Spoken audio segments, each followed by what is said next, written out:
I have Tim Sopalski with me today. He's the DWI Foundation Director. Tim, thanks for joining me today. Oh, you're welcome. It's a pleasure to be up here. Of Good course. little drive up here to Rexburg. Back up to Rexburg. Here we go. Yeah. So, Tim, you are with the DWI, and they're putting on an event this upcoming week. Tell us a little bit about it. Yeah. So the Idaho Falls Festival of Trees has been going on for 59 years. So this is the 59th year. Next year is going to be the 60th year, so it's just going to be bigger and better. We're going to have a great celebration. But for this year, we've actually kind of tapped into a little nostalgic of a theme. You know, it's called a Christmas, a storybook Christmas.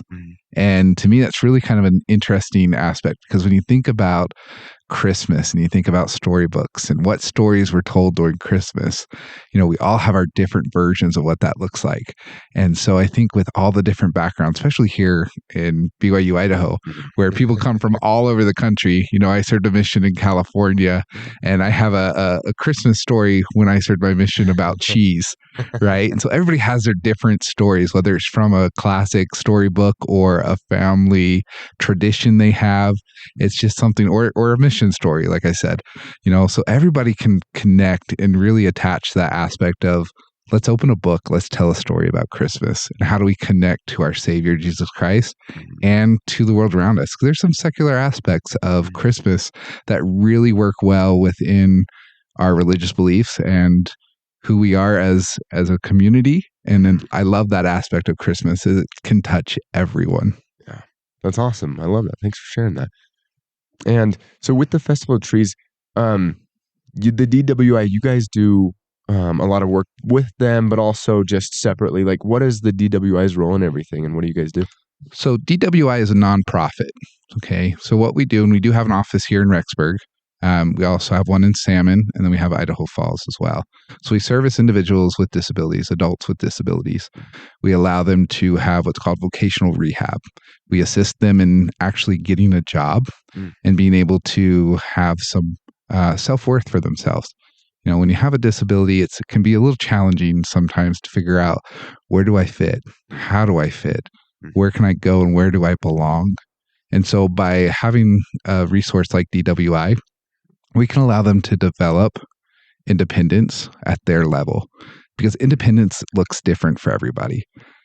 You and I are different levels of independence, right? And even in the disability world, independence can be different. Recently, we heard a story of sometimes I call them kids, but they're adults, right? So the disabled adult could go and order food on his own. And that was a big milestone for him towards his independence. And so for the family to see the social aspect of him being engaged with his community, that's another aspect of DWI. We take them out in the community. We go out and we figure out, okay, what works for them?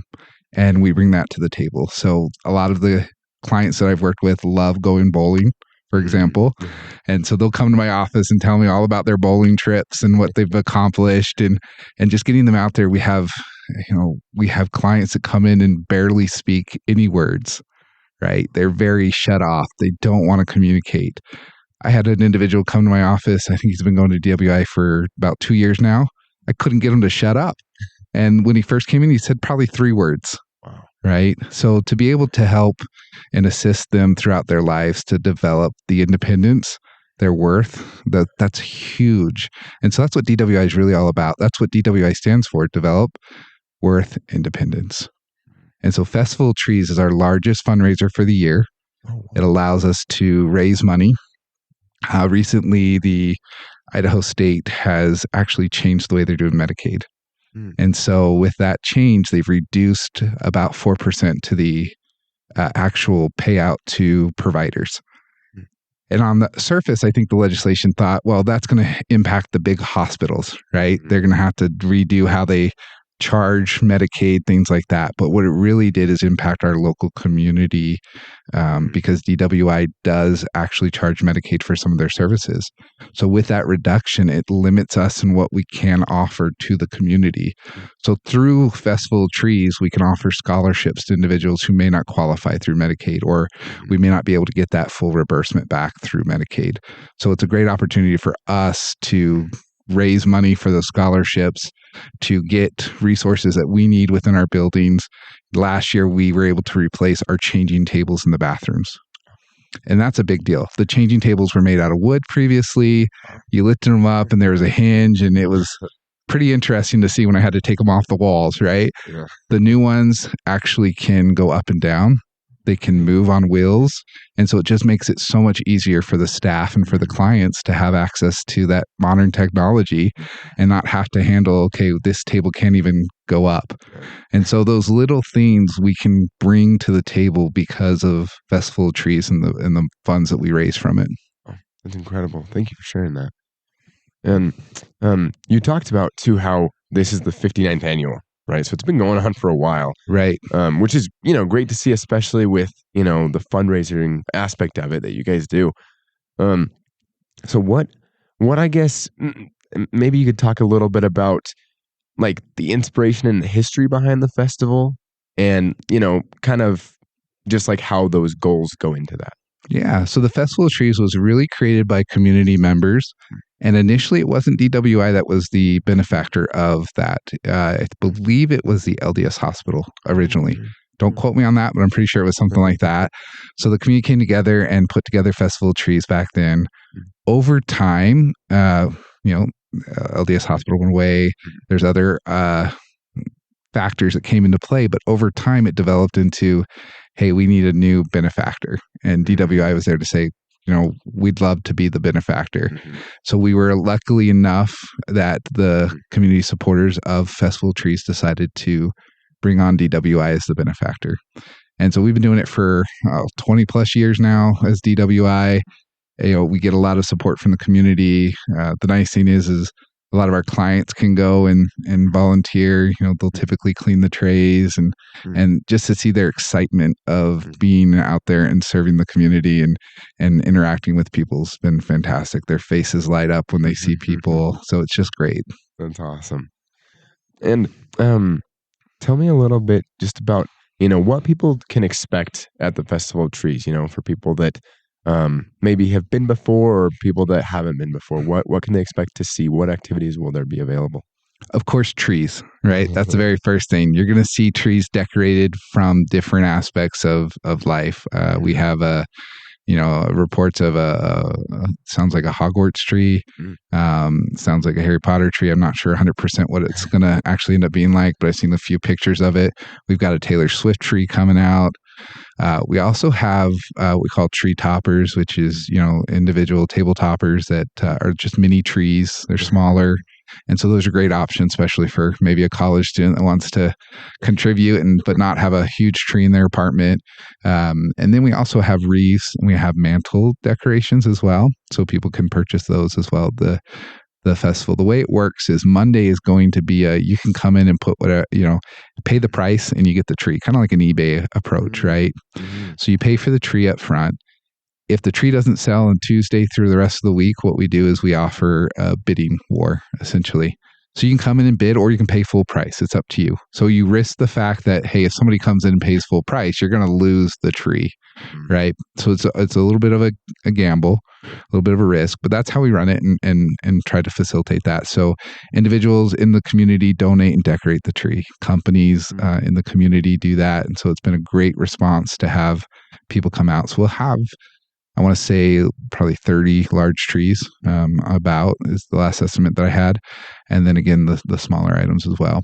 We'll also have a raffle to win prizes. So you can come in and put your name in for a raffle and win some really great prizes. So a lot of local businesses give gift cards and things like that for that. I think last year we had a bike and we've had some really big items as well. So that's really nice. There's a bakery as soon as you walk in that you can buy baked goods from. It's so good.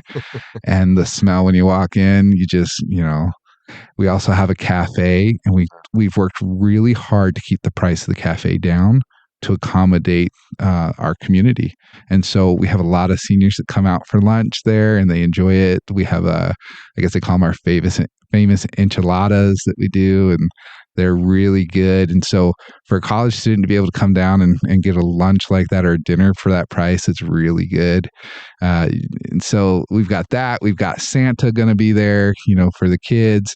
In fact, Santa will arrive on Monday at noon, so that will be a little extra thing we do. We're going to keep it a surprise how he's going to get there. But last year, the sheriff's office delivered him in a SWAT car. So that was pretty fun. But this year we're doing something a little different.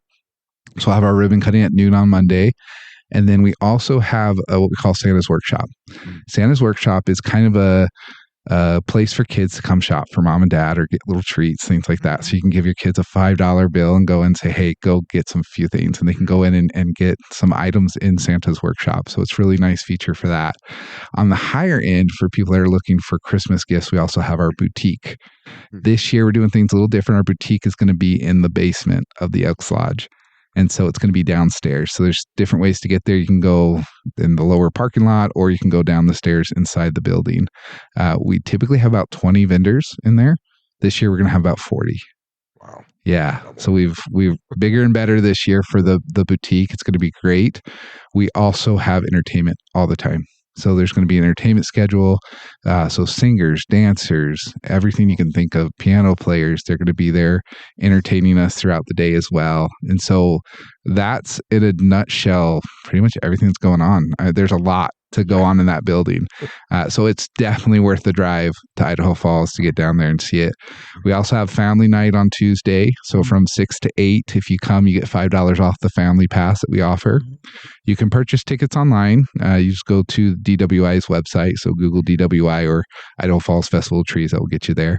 And there's a link. You can go purchase the tickets. If you're doing the family pass for that night, you got to come in and buy it to get the $5 off. Right. But during that time, we'll also have a little treat for the kids. Homestead Pizza is offering personalized pan pizza for the kids during that time. We'll have cotton candy. So there'll be some great little treats. That's going to be inside the boutique. And then Thursday, senior day. So for our seniors, they get in for free that whole day. And then we also have the Spud Kings hockey team coming to do a meet and greet at 4:30 p.m. that day too. So some great fun going on throughout the week. So just it's a magical experience for the family to come out and enjoy it. Wow. Just a plethora of activities. Right. That's incredible. Wow. I think a lot more than people might expect from this. Yeah. That's awesome. Think, well, just going to be a bunch of trees. Well, it's a lot more than trees. Yeah, exactly. I know. On the surface, it doesn't look like much, but that's incredible. Yeah. Tons of stuff for everybody to do, which is great. So in the past, because, there might be, a few activities that are different, a few aspects of it that are different this year. Like you said, you guys just keep, trying to make improvements each year, right? What has been, I guess, one of the kind of, fan or community favorites that people really like that you would, maybe recommend, and maybe something that it's new? So definitely enchiladas. Yeah, those are a fan favorite. And then I would say the bakery. There's two sides to the bakery. Some people might not know this. I'll give you a little insight. I guess you can call it the secret menu, whatever you want to call it. But we have the regular bakery that people can go in and buy desserts at. And then we have what we call our fancy desserts. So they're kind of a level up, and there's some expectations there that they be a little bit more, like the word implies, fancier, right? And so those are kind of on our food line. And so that's a nice little feature there that people may or may not know about, but the fancy desserts are really good. I think I had a Reese's pie the other time, like last year, and it was so good. So it just depends on what you're looking for, but the food's fantastic. For me, it's really the family atmosphere, to be honest with you. I have 3 little boys. And to see their faces light up, just to experience the magic that's there for them, is so worth it.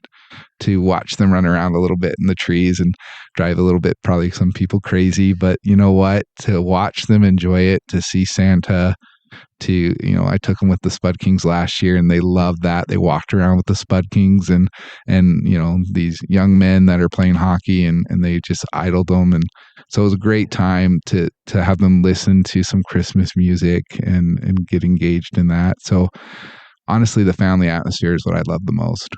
That's awesome. That's great. Thank you for sharing that. So if you're, making kind of a pitch to people, whether it be their first time or whether they've been before, what would you say is I guess one of the, maybe one of the biggest reasons that people should attend this year? I believe it is one of the greatest traditions in East Idaho to start your Christmas season. We have these jokes out there about how as soon as November 1st comes, everybody gets rid of Halloween, and they skip Thanksgiving and they go right to Santa and they go right into the Christmas season and they start decorating and all those things. But to me, the tradition is the start of the season with Festival of Trees. And it's more than just the Santa and the Christmas, the whole season, being grateful for what we have. We are privileged to live here in East Idaho. We are privileged to live here in America. And so to have the gratitude that you have during the Thanksgiving holiday, this to me is a beginning of that. To see the volunteers, the people who have put their lives on hold. We have volunteers for the entire year that put this on.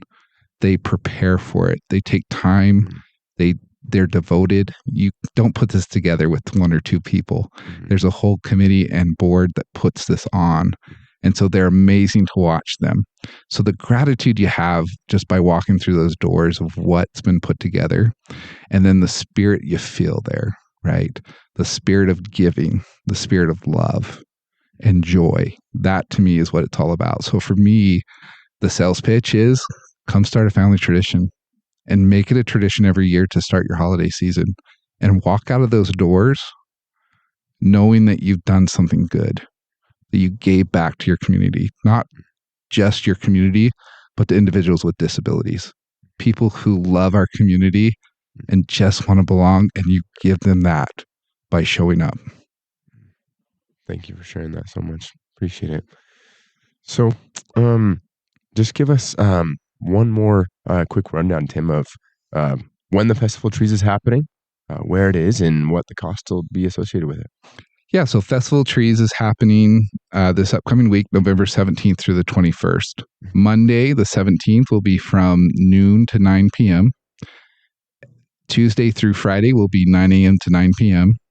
There's a ticket cost at the door, I believe, and I'm going off the top of my head here, so I apologize. I believe it's $7 for the ticket, and we haven't increased that. So to get all of what we talked about, the entertainment, the food, the vendors, the boutique, the Christmas trees, the chance to enter into a raffle, completely worth the ticket.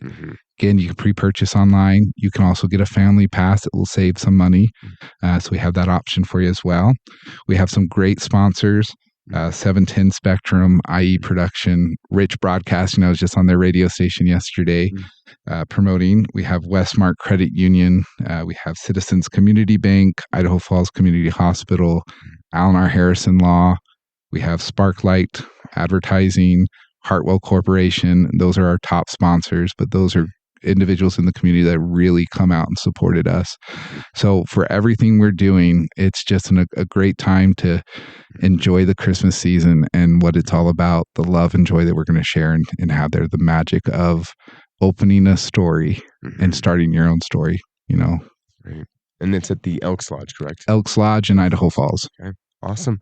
Thanks so much for coming in today, Tim. We appreciate it. My pleasure. Thank you.